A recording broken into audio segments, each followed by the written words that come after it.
গুরুত্বপূর্ণ শব্দ আছে যা বোঝা আমাদের কাছে খুব গুরুত্বপূর্ণ, এবং এই তিনটি শব্দের নিজস্ব অর্থ আছে। প্রথম হলো সঙ্গবদ্ধতা, অর্থাৎ একসাথে মিলে কাজ করতে হবে, একসাথে মিলে পরিশ্রম করতে হবে, সামনে এগোতে হবে। এরকম করতে পারলে আপনার শক্তি বৃদ্ধি পাবে, আপনার ক্ষমতা বৃদ্ধি পাবে, আপনি এগোতে পারবেন এবং অনেক দূরে যেতে পারবেন। দ্বিতীয় হলো আত্মবিশ্বাস। হেরে যাওয়া বস্তুও আবার জিতে নিতে পারবেন। যদি আপনার নিজের আত্মবিশ্বাস থাকে তাহলে আপনি কখনো পরাজিত হবেন না। এবং তৃতীয় হলো অহংকার। জয়লাভ করার পরেও কিন্তু এটা আপনাকে পরাজিত করতে পারে। সেই জন্য জীবনে সঙ্গবদ্ধ হন, আত্মবিশ্বাস রাখুন, কিন্তু কখনোই অহংকার করবেন না। এই অহংকার আপনার থেকে সব কিছু কেড়ে নিতে পারে। এই অহংকারের জন্যই মথুরাপতি কংস নিজের পতনের দিকে অগ্রসর হয়েছিলেন। এই অহংকারকে ত্যাগ করুন আর আমার সাথে ভালোবেসে বলুন, রাধা রাধা। এই সংসারে সব থেকে বেশি কঠিন কাজ কোনটা? কেউ বলবেন যুদ্ধ করা, কেউ বলবেন ধন অর্জন করা, আবার কেউ বলবেন জ্ঞান অর্জন করা সব থেকে বেশি কঠিন। এবার প্রত্যেক ব্যক্তির নিজস্ব অভিজ্ঞতা আছে, আর সেই অনুসারে তার নিজস্ব একটা উত্তর আছে। সাধারণভাবে দেখতে গেলে এই সংসারে সব থেকে কঠিন হলো তপস্যা করা, অর্থাৎ সব কিছু ত্যাগ করে তপস্যায় নিজেকে বিলীন করে দেওয়া। এবার এর থেকে বেশি কঠিন এই সংসারে আর কি বা হতে পারে? এই সংসারে, এই সমাজে, নিজের পরিবারের মধ্যে থেকেও ধৈর্য ধরে সামনে অগ্রসর হওয়া, এটা হলো সব থেকে কঠিন কাজ। কারণ যখন আপনি তপস্যা করেন তখন সেখানে আপনার ধৈর্য ভাঙার মতো কেউ থাকেন না, না কোনো বন্ধু, না কোনো আত্মীয়, না কোনো শত্রু, কেউ না। কিন্তু যখন আপনি এই সমাজে, এই পরিবারে থাকেন, কোনো না কোনো ব্যক্তি এসে আপনার ধৈর্যের বাঁধ ভেঙে দেওয়ার ক্ষমতা রাখেন। তারা আপনার ধৈর্যের বাঁধ ভেঙে দেয়, আর কখনো কখনো তারা অনিচ্ছাকৃতভাবেই সেটা করে থাকেন। কারণ তাদের মানসিকতা আপনার থেকে আলাদা, তাদের কর্ম আপনার থেকে আলাদা, তাদের দৃষ্টিভঙ্গি আপনার থেকে আলাদা, জীবন যাপন আপনার থেকে আলাদা। সেক্ষেত্রে আপনি ধৈর্যচ্যুত হন, প্রসন্নতা আপনার থেকে ছিনিয়ে নেওয়া হয়। সেই জন্য এই সংসারে, এই পরিবারের থেকেও ধৈর্য ধরে সামনে অগ্রসর হওয়া কোনো পর্বতের শিখরে গিয়ে তপস্যা করার থেকেও অনেক বেশি কঠিন।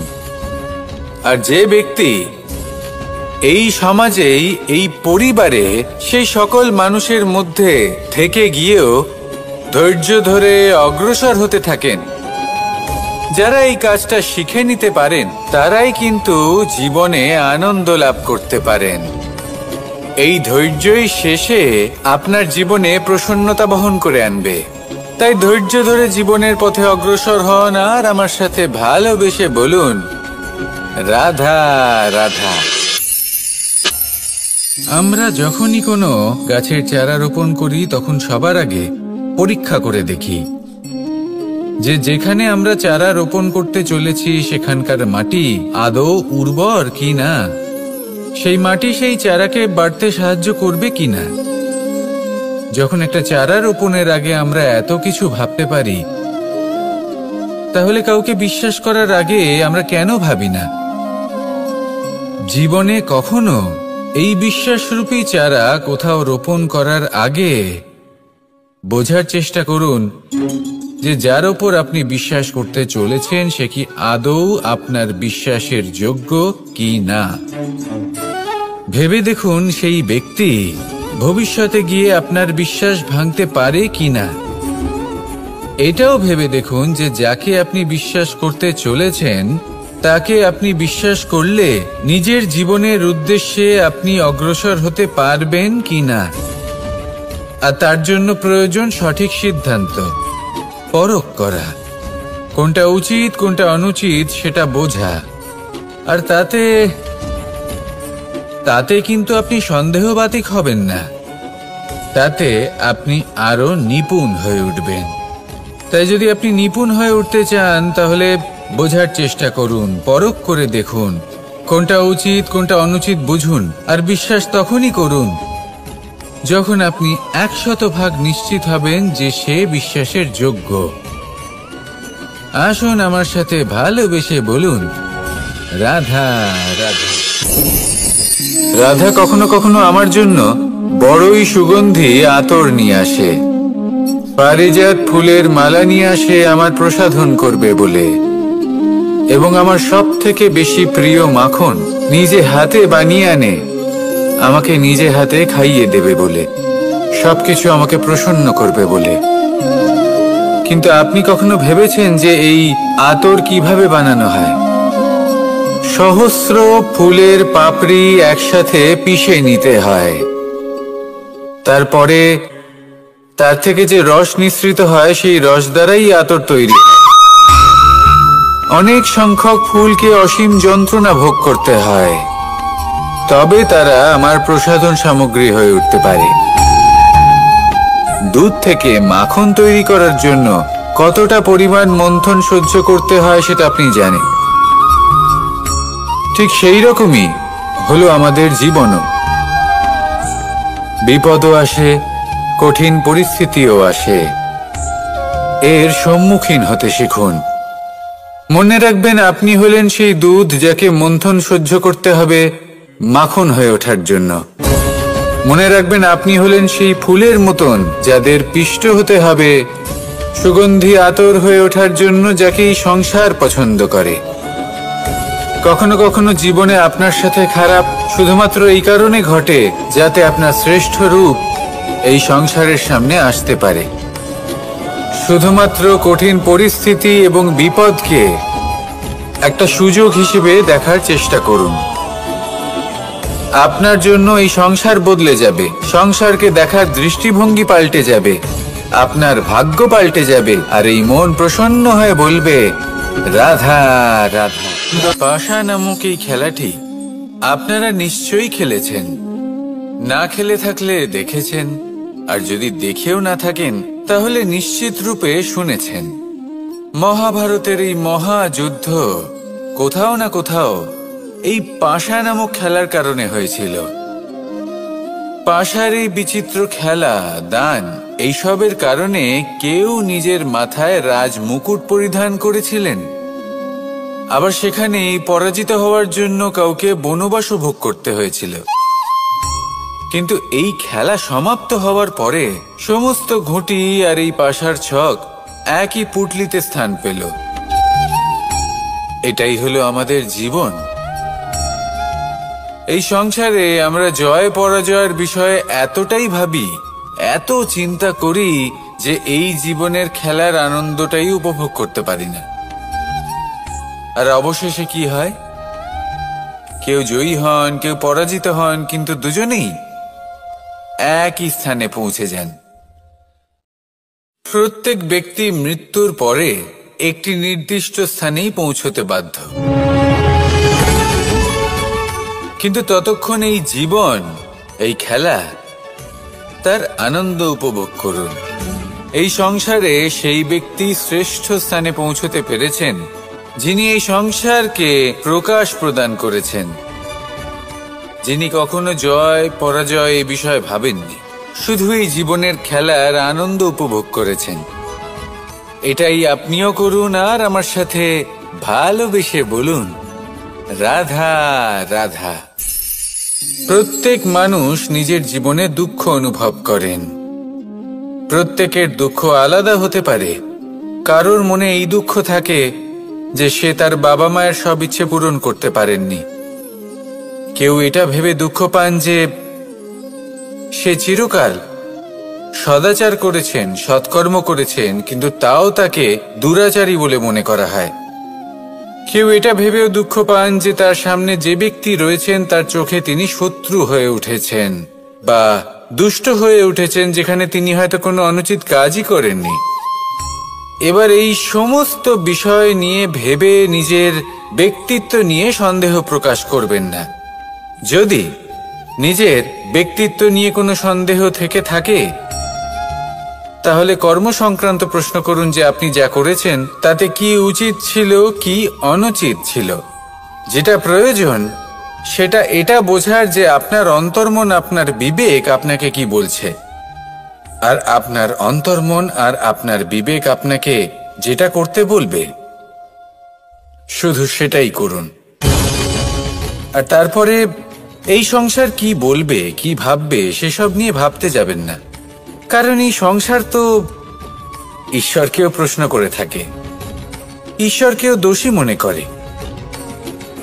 কখনো কখনো যখন কোনো ঘটনা মানুষের ইচ্ছা অনুযায়ী ঘটে না, তখন মানুষ এটা বলে যে হে ঈশ্বর, আপনি আমার পাশে থাকলেন না, আপনি বড়ই কঠোর, এটা আপনার দোষ। যেখানে বেশিরভাগ সময় হয়তো সে নিজেই নিজের কর্মফল ভোগ করছে। আর কখনো কখনো ঈশ্বর হয়তো তার জন্য আরো ভালো কোনো পরিকল্পনা করে রেখেছেন, কিন্তু মানুষ এটা বুঝতে পারে না। তাই দিনের শেষে যেটা প্রয়োজন সেটা হলো নিজের মনের কথা বুঝতে হবে। আপনার বিবেক কি বলছে শুধু সেটাই করুন, আর সামনে এগোতে থাকুন। আমার সাথে ভালোবেসে বলুন, রাধা রাধা।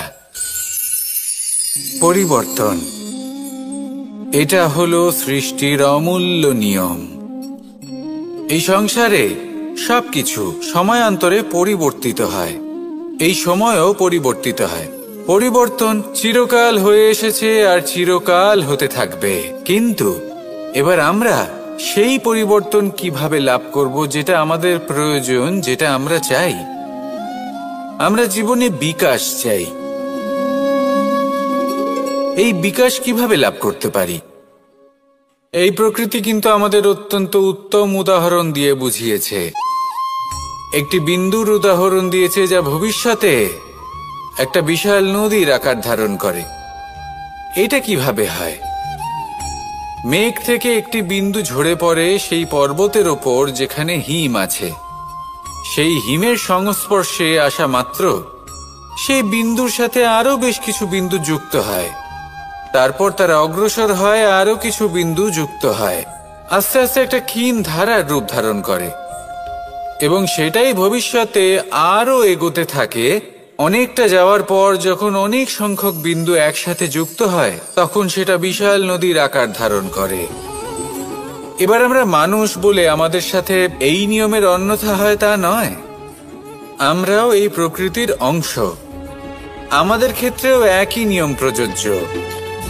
যখন পরিশ্রম করে অনেক সংখ্যক বিন্দু আমরা একত্রিত করব, তখনই পরিবর্তনের নদী প্রবাহিত হবে।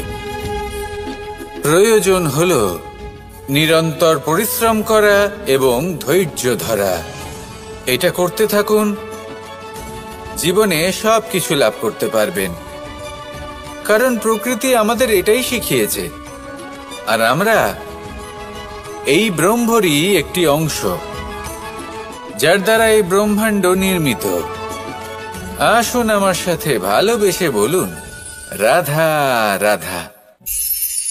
কখনো এই প্রকৃতির দিকে তাকিয়ে থাকবেন। এই প্রকৃতি অনেক ধরনের শিক্ষা দেয়। কোনো একটা গাছকে দেখুন, কিভাবে সে মাটি থেকে জল শুষে নেয়। সে ঝড় হোক বা হোক কড়া রোদ, সব সহ্য করে এবং অবশেষে সে ফল ধারণ করে। আর সেই ফল উৎপন্ন করার পরে সে ফল কিন্তু সে নিজে গ্রহণ করে না, এই সংসারকে প্রদান করে, যাতে পশু পাখি মানুষ তারা এই ফল গ্রহণ করে শক্তিশালী হয়ে উঠতে পারে, সুস্থ থাকতে পারে। সেভাবেই নদী, সরোবর এরা নিজেরাও কিন্তু নিজেদের জল গ্রহণ করে না, মাটিকে প্রদান করে, পশু পাখিকে প্রদান করে। সূর্য নিজেও নিজের জন্য প্রজ্বলিত হয় না, সে প্রকাশ ছড়িয়ে দিতে চায় আমাদের সবার কাছে, সে আলো পৌঁছে দিতে চায়। এই প্রত্যেকের কর্মে পরমার্থ নিহিত আছে, আর সেই জন্যই এদের সকলকে পুজো করা হয়। তাই মনে রাখবেন, আপনার কাছে জীবন যাপনের অতিরিক্ত যা কিছুই আছে তা পরমার্থের জন্য। তাহলে তার সদ্ব্যবহার করুন আর আমার সাথে ভালোবেসে বলুন, রাধা রাধা। আমরা প্রত্যেকেই অবশ্যই এমন সময় দেখেছি যখন অনেকগুলো সমস্যা একসাথে আমাদের জীবনে এসে পড়ে। সমস্যা আমাদের প্রত্যেকের জীবনেই থাকে, আমরা তার সমাধান খুঁজতে চেষ্টা করি, কখনো সমাধান খুঁজে পাই, আবার কখনো যতই চেষ্টা করি না কেন কোনো সমাধান খুঁজেই পাই না। আর যখন এটা হয় তখন মানুষ অত্যন্ত বিচলিত হয়ে পড়েন। নিজের আত্মীয় স্বজন, নিজের বন্ধু বা সংসার, এদের ওপরে এই দোষ চাপিয়ে দেন যে এদের জন্যই এই সমস্যা এসেছে। এবার যদি আমি আপনাকে কোনো পরামর্শ দিই তাহলে এটাই বলবো যে দৃষ্টিভঙ্গি পাল্টে দেখুন। এই দৃষ্টিভঙ্গি দিয়ে দেখুন যে এই সংসারে যে সমস্যায় আসুক না কেন তার জন্য কেউ দোষী নয়, না আপনি না অন্য কেউ। এই পুরো খেলাটাই আপনার মানসিকতা, আপনার দৃষ্টিভঙ্গির, আপনার মনের। কিভাবে বোঝাচ্ছি, যখন আমাদের মন শক্ত থাকে তখন কঠিন থেকে কঠিনতর পরিস্থিতিও আমাদের জীবনে খুব বেশি হলে প্রতিস্পর্ধা হয়ে থেকে যায়। সেখানে যদি আমাদের মন দুর্বল থাকে তখন অল্প কঠিন পরিস্থিতিও আমাদের কাছে খুব বড় সমস্যা হয়ে যায়, তাই না? একটা শক্ত মন কঠিন পরিস্থিতিকে প্রতিস্পর্ধা হিসেবে দেখে আর তার মধ্যে ওটা সুযোগ খুঁজে নেয়। আমাদের শুধু এটাই করতে হবে। এই সংসারে অন্য কাউকে দোষী মনে করলে আপনার সমস্যা দূর হয়ে যাবে না। সেই জন্য এই সংসারকে দোষ দেওয়ার বদলে এই সমস্যার মূলে চলে যান, সেটাকে বুঝুন, নিজের এই মনকে শক্ত করে তুলুন। যদি আপনার মন শক্তিশালী হয় তাহলে এই সংসারে অনেক বড় বড় কঠিন থেকে কঠিনতর পরিস্থিতিও যদি আসে, আপনার জীবনে যতই বড় বড় সমস্যা আসুক না কেন আপনার লক্ষ্য লাভে বাধা দিতে পারবে না। আসুন আমার সাথে ভালোবেসে বলুন, রাধা রাধা। আমরা সবাই পাথর দেখেছি, পর্বতও দেখেছি, শুকনো পাতাও দেখেছি, শ্যামল বনানীও দেখেছি। কখনো ভেবেছেন পাথরের অস্তিত্ব কিন্তু ততক্ষণ পর্যন্ত যতক্ষণ সে পর্বতের গায়ে আটকে থাকে। যখন সেই পর্বত থেকে সেই পাথর ভিন্ন হয়ে যায় ও নিজের অস্তিত্ব হারিয়ে ফেলে। আস্তে আস্তে কখনো পাথর কেটে বা কখনো পিষ্ট হয়ে সেই পাথর আস্তে আস্তে মাটিতে পরিণত হয় এবং পূর্ণরূপে নিজের অস্তিত্ব হারিয়ে ফেলে। এটাই পাতার সাথেও হয়। এই পাতা যতক্ষণ গাছের ডালের সাথে যুক্ত ততক্ষণ তার অস্তিত্ব থাকে। যখনই ডাল থেকে বিচ্ছিন্ন হয় সেও নিজের অস্তিত্ব হারিয়ে ফেলে। আর এটাই আমাদের সাথেও হয়। যতক্ষণ আমরা নিজেদের আপনজনের সাথে যুক্ত থাকি আমাদের অস্তিত্ব বজায় থাকে।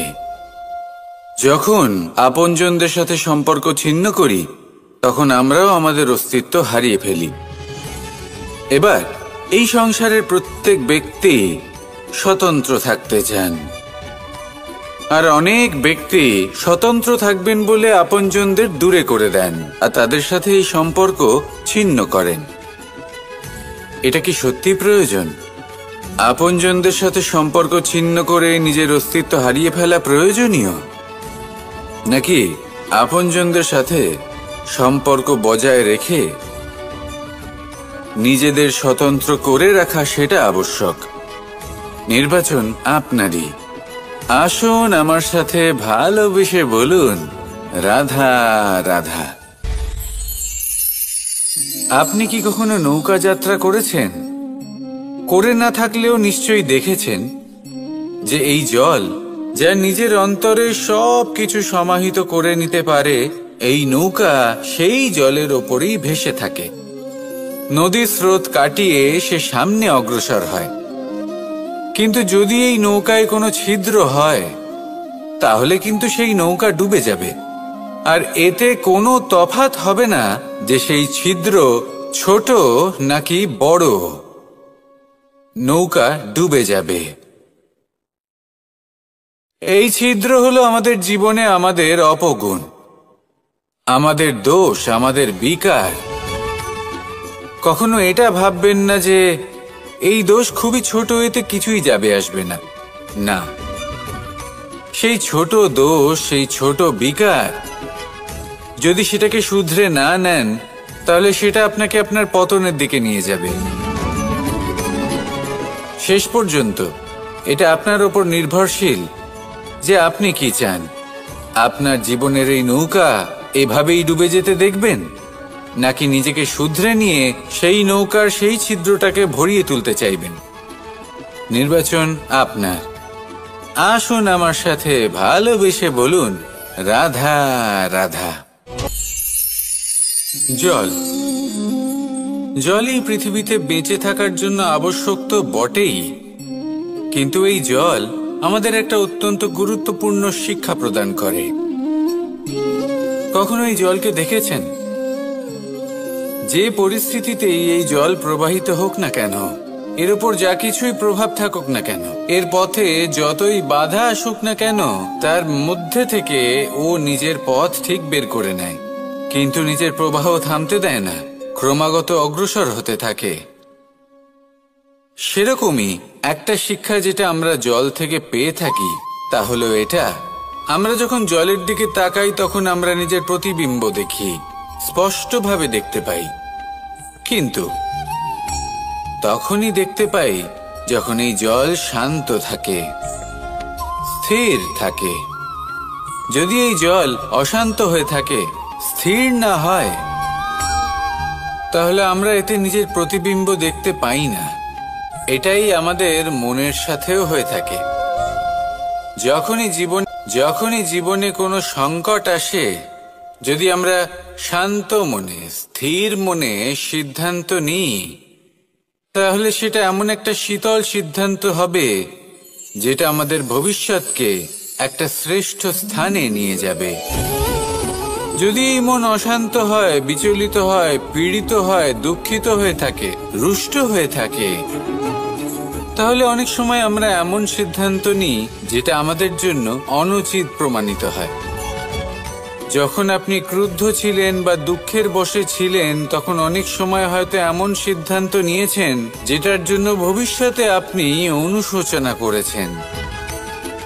এবার দেখুন, এই আবেগগুলো থেকে আমরা পালাতে পারবো না, কিন্তু এই আবেগগুলো আপনার উপর কতটা প্রভাব ফেলবে সেটা আমরা অবশ্যই ঠিক করতে পারি। এই মনকে আমরা নিয়ন্ত্রণ করতে পারি। এটাই করুন, চিন্তা করুন, এই মনকে শান্ত রাখুন, স্থির হতে চেষ্টা করুন, আর তারপরে সিদ্ধান্ত নিন। আসুন আমার সাথে ভালোবেসে বলুন, রাধা রাধা। এই সংসারে ভৌতিক বস্তুরও নিয়তি আছে। যারাই এই সংসারে আসে বা উৎপন্ন হয়, তারা কিছুমাত্র সময় পর্যন্তই এখানে থাকতে পারে, আর তারপরে সেও লুপ্ত হয়ে যায়। অর্থাৎ সে নিজেও এই পঞ্চমহাভূতে সমাহিত হয়ে যায়। আমাদের সাথেও ঠিক এটাই হয়। সেই জন্যই ঈশ্বর দ্বারা প্রদত্ত এই উপহারের বিষয়ে ভাবুন, এই জীবনের বিষয়ে ভাবুন। ঠিক যেমন বিশ্বাস ভঙ্গ হলে কোনো ব্যক্তি আমাদের কাছে অপরিচিত হয়ে যান, ঠিক সেরকমই শেষ নিঃশ্বাস ত্যাগের পর এই শরীরও আমাদের কাছে পরই হয়ে যায়। তাই এই শরীর থাকাকালীন শ্রেষ্ঠভাবে একে সদ্ব্যবহার করুন। এই জীবনে শ্রেষ্ঠ কর্ম করুন। আর এই জীবনকে শ্রেষ্ঠভাবে যাপন করার জন্য কিছু কথা বোঝা প্রয়োজনীয়। যদি আপনি কারোর প্রশংসা করেন তাহলে পূর্ণ হৃদয় দিয়ে করুন। যদি আপনি হস্তক্ষেপ করে থাকেন তাহলে মস্তিষ্ক দ্বারা করুন। যদি আপনি সমীক্ষা করেন তাহলে বিবেক দ্বারা করুন। যদি আপনি ধন অর্জন করতে চান তাহলে নীতি অনুসারে চলুন। যদি জীবন যাপন করতে চান তাহলে রীতি মেনে করুন। আর যদি ঈশ্বরের ভজন করতে চান তাহলে ভক্তিভাব নিয়ে করুন। শুধু এই কথা মনে রাখবেন যে আপনার এই জীবন কিন্তু অনিশ্চিত কাল পর্যন্তই আছে। কতক্ষণ আছে সেটা কেউ জানে না। তাই কিছু মুহূর্ত যেটা যাপন করতে আমরা এখানে এসেছি সেখানে ক্রোধ, অহংকার, ঈর্ষা এইসব আবেগের কি গুরুত্ব বলুন তো? এগুলো ত্যাগ করুন। মানুষকে ক্ষমা করতে শিখুন। আস্তে আস্তে বিশ্বাস করতে শিখুন। এই সংসারে নিঃস্বার্থভাবে প্রেম করতে শিখুন আর সবার মধ্যে আনন্দ বিতরণ করুন। তাই এই সব গুণ যদি আপনি আত্মসাৎ করতে পারেন তাহলে আপনার জীবনে শুধু আনন্দ এবং আনন্দই বিরাজমান হবে। আসুন আমার সাথে ভালোবেসে বলুন, রাধা রাধা।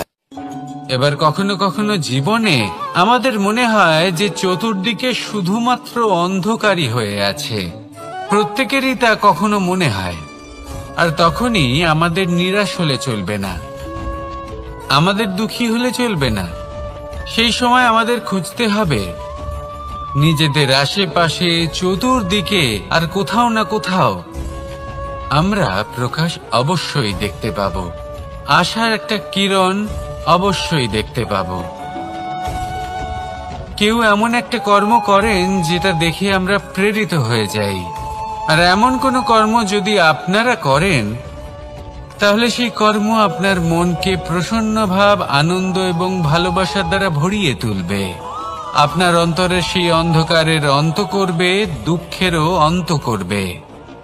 আর এই মন প্রসন্ন ভাব নিয়ে বলবে, রাধা রাধা। দেখতে গেলে এই সংসার বড়ই সুন্দর, কিন্তু আসল সত্যি এটাই যে সংসারে সবকিছু নশ্বর। যেটা কাল ছিল তা আজ নেই, যা আজ আছে তা কাল ছিল না, আর যা আজ আছে তা কালও থাকবে না। প্রত্যেক মানুষকেই যথাসময়ে কালের কাছে মাথা নত করতে হয়। এই রূপের বিনাশ করে বার্ধক্য, প্রাণের বিনাশ করে মৃত্যু।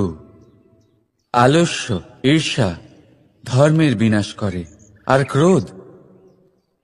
ক্রোধ বিনাশ করে সম্পর্কের। কিন্তু এরকম একটা অনুভূতি আছে যা একাই সমস্ত গুণ বিনাশ করতে সক্ষম হয়, আর সেটা হলো অহংকার। তাই জ্ঞানকে নিজের কাছে আসতে দিন, কিন্তু অহংকারকে কখনোই নয়। কারণ যদি এই অহংকার আপনার কাছে চলে আসে তাহলে জীবনে যা কিছু আপনি অর্জন করেছেন, তা সে গুণ হোক বা হোক ধন, সে বন্ধু হোক বা হোক আনন্দ, সবকিছু শেষ হয়ে যাবে। রাধা রাধা। এই পাথর দেখতে পাচ্ছেন আপনি? কত গোল, কতটা চকচকে। বাচ্চাদের অনেক সময় এটা নিয়ে খেলতে ভালো লাগে, আর কেনই বা লাগবে না? কতটা সুন্দর আর মসৃণ এটা। কিন্তু আপনি কি কখনো ভেবে দেখেছেন এই পাথর আগে কি ছিল? কোনো বিশাল আকার পর্বত, কোনো বিশাল আকার পাথরের একটা বড় ভেঙে যাওয়া অংশ বিশেষ, যেটা কোনোভাবে নদীতে পড়ে নদীর ধারার সাথে বইতে থাকলো, মাটির সাথে ঘর্ষণ হলো, বালির কণার সাথে ঘর্ষণ হতে থাকলো, আর তারপর ধীরে ধীরে এই আকার পেল। এবার আমরাও এই পাথরের মতোই। তাই মনে রাখবেন, আপনার ব্যক্তিত্ব, আপনার এই স্বরূপ ঈশ্বরের দেওয়া কখনোই নয়। হ্যাঁ, প্রকৃতি অবশ্যই আপনাকে জন্ম দিয়েছেন, কিন্তু আপনি নিজে নিজের ব্যক্তিত্বের রচয়িতা, আর আপনি তা রচনা করেন কঠিন পরিস্থিতির মুখোমুখি হয়ে, সংকটের ধারা পার করে। তাই আপনিও এই পাথরের মতো নিরন্তর চেষ্টা করতে থাকুন, নিজের অস্তিত্ব বজায় রাখুন, এই অস্তিত্বকে মহান করতে থাকুন, আর আমার সাথে ভালোবেসে বলুন, রাধা রাধা। বর্ষাকালে যখন ভয়ানক বৃষ্টি হয়, তীব্র গতিতে যখন হাওয়া চলে, তখন আপনি নিশ্চয়ই দেখেছেন যে পাখিরা, যাদের বাসা মাঝে মাঝে ভেঙে পড়ে, নষ্ট হয়ে যায়, কিন্তু আপনি কি কখনো সেই পাখিদের বিলাপ করতে দেখেছেন? কখনো নয়। যখনই সেই বৃষ্টি থেমে যায়, তারা আবার একটু একটু করে খড়কুটো জোগাড় করে তাদের বাসা বানিয়ে ফেলে, নিজের সংসার সেই রকমই বানিয়ে দেয় যেমন আগে ছিল। এমন কেন? কারণ এই ঝড়ের তাণ্ডবের সাথে সেই পাখিদের কোনো বোঝাপড়া করারই নেই। তারা শুধু সেটাই করতে থাকে যেটা তাদের হাতে আছে, আর সেটাই হলো, আর এটাই হলো সুখী জীবনের মূল মন্ত্র। যেটা আপনার হাতে নেই, তা নিয়ে বিলাপ করে আপনার কোনো লাভ হবে না। মনোসংযোগ তাতেই করুন যা আপনার হাতে রয়েছে। যা বদলে গেছে তাকে আপনি আবার বদলাতে পারবেন না, কিন্তু যা আপনি বদলাতে পারবেন তাতে মনোসংযোগ করুন। এই জীবনে একটু ধনাত্মক হয়ে উঠুন, দেখবেন সব শুভ হবে। রাধা রাধা।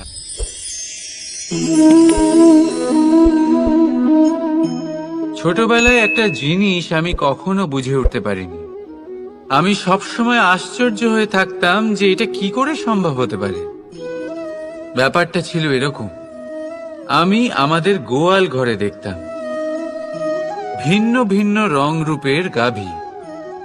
কারোর রং কালো তো কারোর রং সাদা, কেউ খয়েরি তো কারোর রং বাদামি।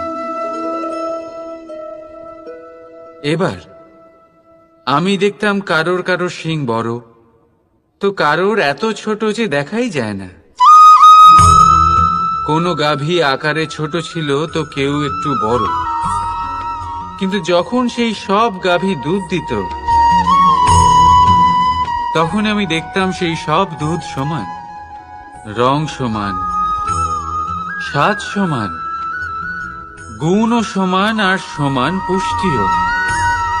এবার আমি এটা বুঝতে পারতাম না। আমার দৃষ্টিতে তো সমস্ত গাভী আলাদা আলাদা ছিল। আমি ভাবলাম আমি মাকে জিজ্ঞেস করি। মাকে জিজ্ঞেস করলাম। মা আমাকে বললেন, কানাই, রং রূপ পাল্টালেও গাভীদের বাস্তবিকতা তো পাল্টায় না। গাভী তো গাভীই থাকবে। এবার আমি এটা বুঝতে পারি না যে মানুষ এটা আত্মসাৎ কেন করতে পারে না। দেখুন, রং, রূপ, জাত, ধর্ম, ভাষা, এই সবের উপরে হলো মনুষ্যত্ব। আর মনুষ্যত্বের একটাই ধর্ম, আর সেটা হলো প্রেম। তাই এই প্রেম আপনি সকলের সাথে ভাগ করে নিন, প্রেমের সাথে সকলের সেবা করুন। এই মনুষ্যত্বর অমৃত চেখে দেখুন, আর আপনি বুঝে যাবেন যে আমরা কেউ আলাদা আলাদা নই, আমরা সবাই সমান। রাধা রাধা। সাগর, কত বিশাল হয় এই সাগর! কি না করতে পারে এই সাগর! এক মুহূর্তের মধ্যে সব ধ্বংস করে দিতে পারে, প্রলয় ডেকে আনতে পারে, সংসার মুছে ফেলতে পারে। এই সাগর জীবন জ্যোতি নিভিয়ে দিতে পারে। কিন্তু এই সাগর যা মেটাতে পারে না, তা হলো একজন তৃষ্ণার্তের তৃষ্ণা। অন্যদিকে এই ঘোড়া, যা এতটাই ছোট যে গোপিনীরা একসঙ্গে অনেকগুলো নিয়ে চলতে পারে, কিন্তু এই ছোট ঘোড়া অনেকের তৃষ্ণা মেটাতে পারে। এবার বলুন, জল সাগরেও আছে, আবার এই ঘোড়াতেও। তাহলে পার্থক্য কোথায়? এখানে পার্থক্য হলো তাদের আচরণের মধ্যে।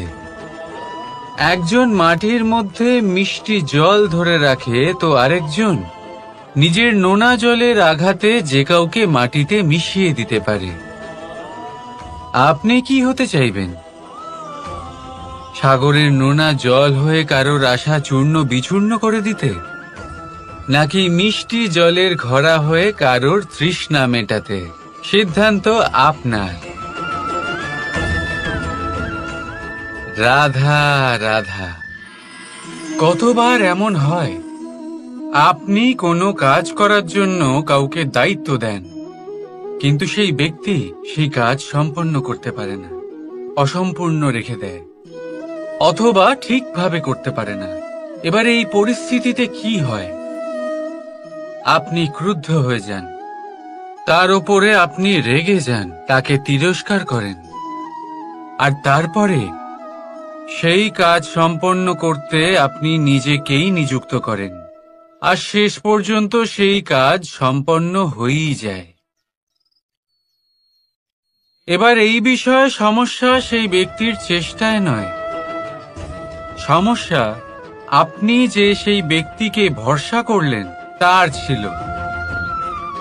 আমরা অন্যের প্রতি ভরসা করাকে প্রথম পদক্ষেপ বানিয়ে নিই, আর নিজের উপরে বিশ্বাসকে শেষ সম্বল। কিন্তু তার বদলে এটাই হওয়া উচিত যে নিজের উপরে ভরসাকে আমরা প্রথম পদক্ষেপ বানাই, তাকে নিজের সহায় মানতে হবে। যদি আপনি এমন করেন, তাহলে পরিণাম আরো সুখকর, আরো আনন্দদায়ক হবে। তাই মনে রাখবেন, এই সংসারে আপনার সবথেকে বড় ভরসা আর কেউ নেই। এই সংসারে আপনার সবথেকে বড় রক্ষাকর্তা আর কেউ নেই, বরং আপনি নিজেই। রাধা রাধা। আসুন আপনাকে একটা প্রশ্ন করছি, সোনা আর লোহার মধ্যে তফাৎ কি? এবার বেশিরভাগ লোকের উত্তর এটাই হবে যে সোনা বহুমূল্য, সোনার মূল্য লোহার থেকে অনেক বেশি। এটা ঠিক, কিন্তু আমাদের এটা ভোলা ঠিক হবে না যে সোনা আমাদের সাজগোজের কাজে লাগে, আমাদের আরো বেশি সুন্দর দেখায়। অন্যদিকে লোহা সেই সৈনিকদের ঢাল ও তলোয়ার হয়ে তাদের রক্ষা করে, যারা আমাদের প্রাণকে রক্ষা করেন। এই সৈনিক না থাকলে আমাদের প্রাণও থাকবে না। এবারে বলুন, সোনার মূল্য বেশি হওয়াতে কি লোহার মূল্য কমে যায়? কখনোই না। ঠিক সেইভাবে এই জীবনে আপনি যতই চেষ্টা করুন, কিছু না কিছু এমন থেকে যাবে যা আপনি কখনোই পাবেন না, আর সেই কারণে নিজেকে অক্ষম মনে করা অনুচিত। হতে পারে আপনার কাছে সেই গুণ আছে যেটা সংসারে আর কারোর কাছে নেই। সেই গুণটাকে চিনুন, সেটাকে বাড়ান, আর সেটাকে ব্যবহার করুন। তাই মনে রাখবেন, সংসারে প্রত্যেকটা ব্যক্তি বিশেষ হয়, আর এই সংসারে সবাই সবকিছু পায় না।